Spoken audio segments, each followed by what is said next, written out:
মাঝে মধ্যে আপনাদের জন্য পুজো স্পেশাল কিছু নিয়ে আসবো বলেছিলাম, বিশেষ করে পয়লা বৈশাখ দশমী বা বাড়িতে যে কোনো উৎসবে আমরা এটা করে থাকি।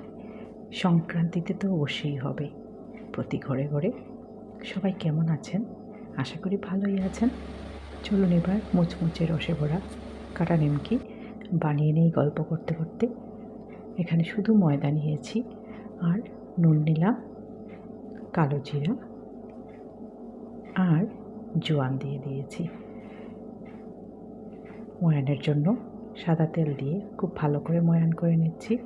এইবার কুসুম কুসুম গরম জল দিয়ে একটা সফট ডো রেডি করে নিলাম। কাটা নিমকি হয় না এমন ঘর আমার জানা নেই। সবার বাড়িতেই এই কাটা নিমকি হয়। বাড়িতে অনেক পিঠা পুলি সব কিছু হলেও কাটা নিমকি হয় না, এটা তো হয় না। এটা হবেই হবে। আর একদম কৌটো ভর্তি করে রাখা হতো, যখন ইচ্ছে তখন। আমার ঘরে তো আমি রাখলে পরে আর খুঁজেই পাই না। ওরা আমার, বিশেষ করে আমার ছোটো ছেলে আর আমার হাজব্যান্ড, ওরা যে কখন খেয়ে কৌটোটা খালি করে রেখে দেয় আমি আর বুঝতেই পারি না। নিমকিগুলো ভাজা হয়ে গেছে, এবার শিরা করছি। একটু ফুড কালার দিয়েছি, এটা অপশনাল, কালারটা ভালো আসবে তার জন্য। একটু ঘন ঘন শিরাটা হবে।